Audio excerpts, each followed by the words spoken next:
Well, joining me now from Central London is Niall Dickson, Chief Executive of the NHS Confederation. Neil, on the face of it, reading this letter, it paints a very, very bleak picture.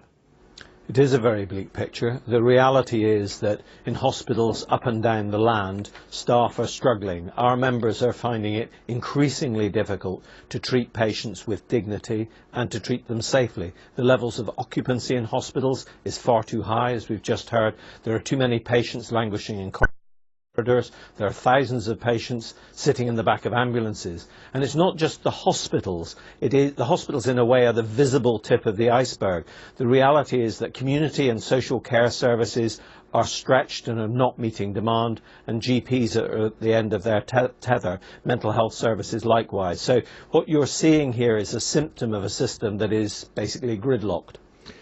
Is it a breaking point?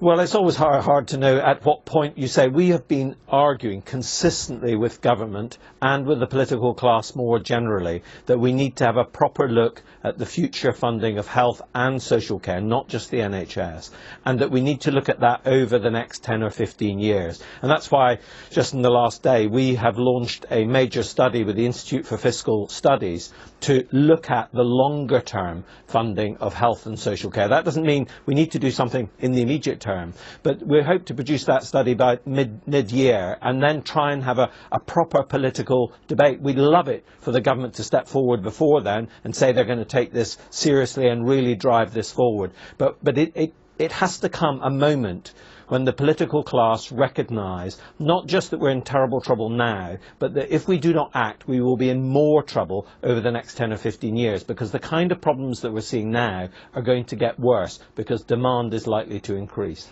Neil, there are increasing calls for national insurance to A, be increased, but B, ring-fenced, so people know where it's going. If it goes to the NHS and social care, that then everybody knows where it's going. Everybody at the NHS then knows what it's got to spend over, say, a 5-year period.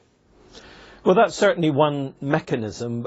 We suggested in the run-up to the last election, and the parties didn't follow that they should commit to a certain proportion of the economy that they were willing to put forward and say we'll guarantee that in the same way as they do for defence and for overseas aid. So a mechanism which somehow locks us in to how much we're going to spend over a longer period and prevent this argument about, you know, $500 million here, or I'm putting a few hundred million in there. That is not the way to run a service, because as we've just seen, you can't even plan effectively to use that money if the money arrives too late and it arrives with all sorts of strings attached. So we need a new compact, a new agreement between what as a society we need to pay for in order to give us a reasonable health and social care system.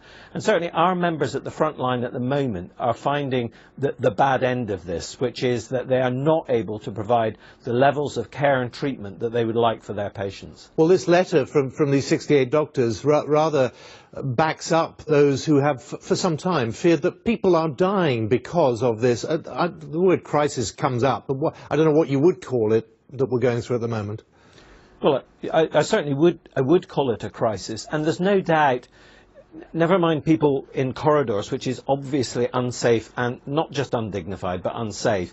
But levels of bed occupancy, which are way over 85%, is described as unsafe. So large numbers of our hospitals are having to operate with that. And that's because the volume of people that they're admitting, not necessarily because actually the numbers coming to A&E have shot up a huge amount, but because the level of sickness has gone up. And then at the other end, the difficulty people have of discharging people into the community because social care and community services themselves are very stretched. Neil, always good to talk to you. Thank you very much.